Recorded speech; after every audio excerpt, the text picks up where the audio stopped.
Welcome to our tutorial on Copilot for DevOps Plus. In this video, we will be focusing on the summarize functionality within Copilot. In Summarize, you can provide a work item as an input.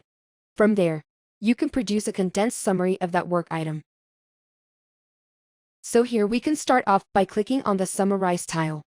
You can select the fields that you like to provide as your input. So the title and rich text fields will be available in this drop-down. Both standard rich text fields and custom rich text fields you've added, as shown. Once you've selected your input, click on Generate. This will create a condensed version of that requirement, which you can copy and share if needed. Or, you can also add this to the description field and append to the content that's existing. If you're working with Copilot Plus, you also have access to our custom instructions panel.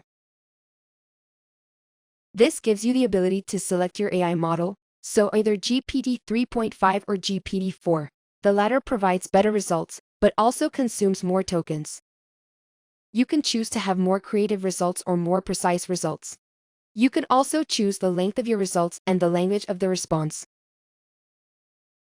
Here you can also provide your own custom instructions to your prompt to ensure that you get exactly what you're looking for from this functionality.